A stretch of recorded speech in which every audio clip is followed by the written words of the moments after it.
سرخط خبرهای مهم. صحبت تلفنی رحمان با پوتین، جانب‌ها چی را بررسی کردند؟ اظهارات نمایندگی 3 کشور اروپایی در تاجیکستان و هشداری آب و هواشناسان از باران و برف در 2 روز اخیر.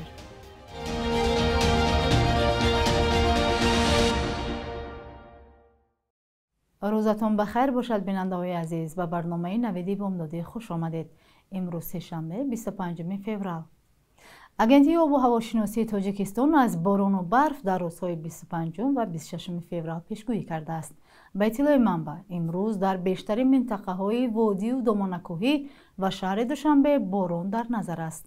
در منطقه‌های کوهی آخر روز بارش باران به برف تبدیل می‌یابد. همچنین شب 26 فوریه در وادی‌ها و ناحیه‌های کوهی گزارش باران به برف در نظر است. در رابطه با این کمیته حالت‌های فوق‌العاده به ساکنان توصیه داده است که در وضع نامساعد آب و هوا در منطقه‌های کوهی و بلندکوهی کشور احتیاطکار باشند. امامعلی رحمان رئیس جمهوری تاجیکستان و ولادیمیر پوتین رئیس جمهوری روسیه در یک صحبت تلفنی رشد همکاری‌های تاجیکستان و روسیه را بررسی کردند. دفتر مطبوعات پرزیدنت تاجیکستان شام 24 فوریه خبر داد که سران دو دولت جریان اجرای توافق‌هایی را که در پی سفر پرزیدنت تاجیکستان به روسیه روز 24 دکبر سال گذشته حاصل شده بود، در بخش‌های تجارتی و اقتصادی، انرژتیکی، امنیتی و اجتماعی و فرهنگی بررسی نمودند. به اطلاع منبع جانب‌ها اوید به مسائل بین‌المللی و امنیتی منطقوی نیز گفتگو کردند. صحبت تلفنی امامعلی رحمان و ولادیمیر پوتین از وضع و دورنمای روابط بین دولتی دو کشور در حالی صورت می‌گیرد که مهاجران تاجیک ماه‌ها باز از تفتیش و بازداشت و اخراج و بند ماندن مهاجران در روسیه شکایت می‌کنند. نسبت به مردی که در شهر پنجکند به شکم یک دخترچه کار زده بود با 2 اتهام سوءقصد به کشتار و آدمکشی پرونده جنایی باز کردند. در این باره وزارت کارهای داخلی تاجیکستان خبر داده است. به اطلاع منبع ساکن 53 ساله جماعت دهاتی شنگ شهر پنجکند قبلا به جوابگری کشیده شده بود. نواری با کارت حمله کردن این مرد در بازار مرکزی شهر پنجکند در شبکه‌های اجتماعی باعث واکنش‌های زیادی گردید. نظر خود مرد 53 ساله و نزدیکان و پیوندانش در رابطه با این قضیه دسترس نیست. در سالگرد سوم حمله روسیه به اوکراین در قرارگاه اتحادیه اروپا در شهر دوشنبه با شرکت سفیران بعضی از کشورهای خارجی و نمایندگان کیف نشست برگزار شد. شرکت‌داران با محکوم کردن حمله روسیه به اوکراین امید بر آن بستند که جنگ به زودی پایان داده شود. همکاران ما ارشاد سلیمانی و براد یوسفی در این همایش اشتراک داشتند و گزارشی آماده کردهشان را یکجا می‌بینیم. شهروند اوکراین یلینا کوزیکووا که اکنون ساکن دوشنبه است امید دارد که جنگ در کشورش به زودی انجام می‌یابد و اوکراین قلمروهایش را برمیگرداند. یلینا 1.5 سال است که از شهر دنیپر اوکراین به تاجیکستان آمده در اینجا کار می‌کند. او وضعیت در وطنش را چنین توضیح داد: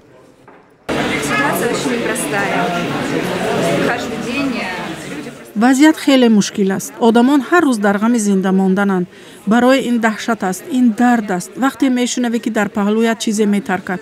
من در این حالت دهشتناک 1.5 سال زندگی کردم. حالا مرا برای کار به تاجیکستان دعوت کردند. از این رو من اینجا هستم.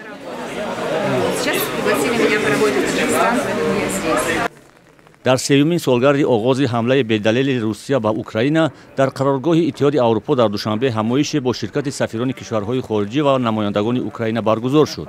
شرکت‌داران با محکوم کردن حمله روسیه به اوکراین امید بر آن می‌بستند که این جنگ به زودی پایان داده شود.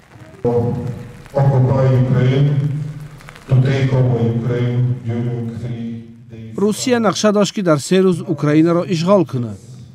اما امروز از جنگ اوکراین 3 سال سپری می شود و این کشور نظر به ماه فوریه سال 2022 نیرومندتر شده است. تمام اروپا و اتحاد اروپا در پشت اوکراین هستند.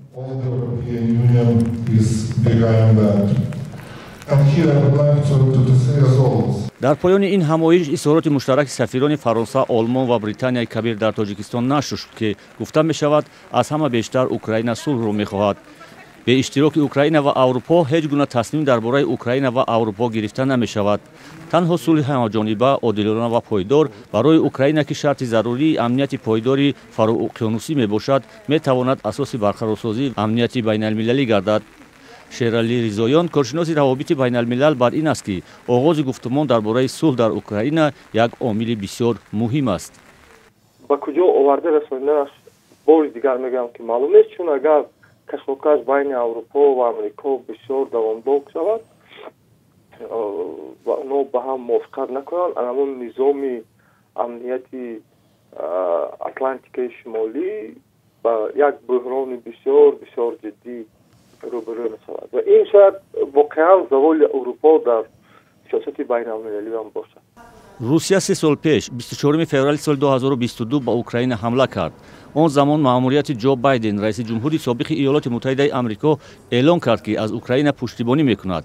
تا آمدن دونالد ترامپ، آمریکا در برابر اتحاد اروپا از کشورهای اصلی پشتیبانی اوکراین در مقاومت با تجاوز روسیه دانسته می‌شود. ترامپ که ماه نوامبر سال 2024 در انتخابات پرزیدنتی ایالات متحده پیروز شد، وعده قطع جنگ در اوکراین را داده است. چنین به نظر می رسد که دیگر آمریکا با اوکراین کمک کردنی نیست، اما هنوز خبری دقیق از صلح یا طرح صلح اوکراین نیز رسانه‌ای نشده، جنگ همان ادامه دارد. برخی پایگاه‌ها تلفات انسانی روسیه در این جنگ را بیشتر از 160,000 می‌دانند. بخش روسی BBC و مدیازون تا امروز رویخط نام 95,328 کسی آنها را نشر کردند. تلفات جانب اوکراین در این جنگ 124,056 تن در میان شهروندان و 45,100 تن در میان نظامیان گفته می شود.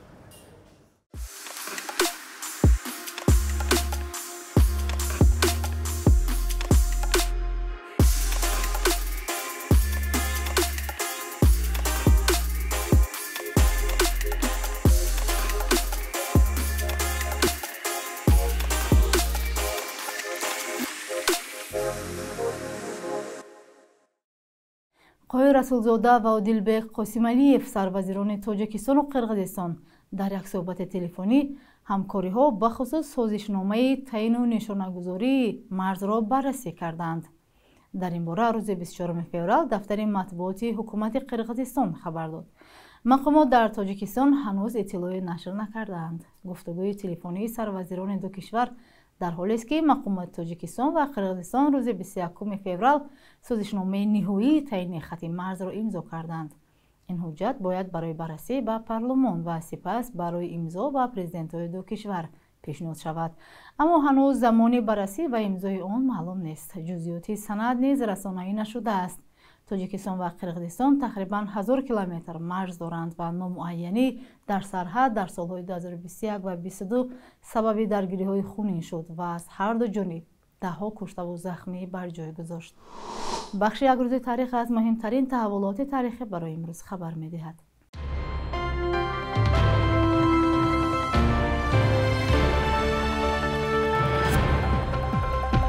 25 فوریه سال 1956 در انجمن 20 حزب مرکزی کمونیست اتحاد شوروی رهبر این کشور نیکیتا خروشچف سخنرانی کرد که در تاریخ با نام گزارش درباره شخص پرستی نام گرفت. در این سخنرانی تاریخی رهبر شوروی یوسف استالین و میراث او را به باد تنقید کشیده که به گفتش باعث رکود در بسیار بخش‌ها گردید. خروشچف را یک مدت رهبری اصلاح طلب مینامیدند چون توانست بسیار قرار و تصمیم‌های دوران استالین را بازنگری کند.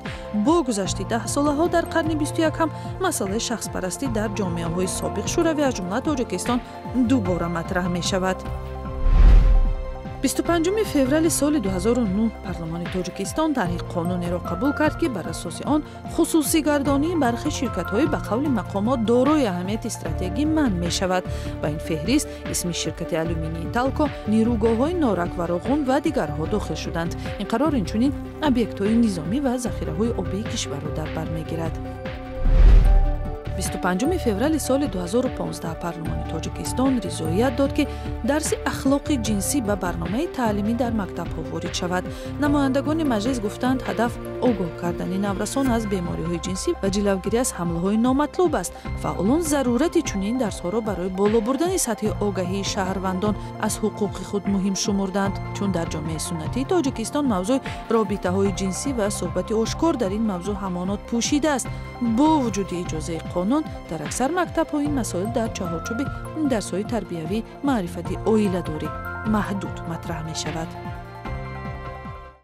و چون همیشه در این قسمت برنامه از قرب اسعار میگویم، صبح امروز 1000 روبل برابر است به 123 سومونی، 100 یورو به 1145 سومونی و 100 دلار 1093 سومونی مقرر شده است.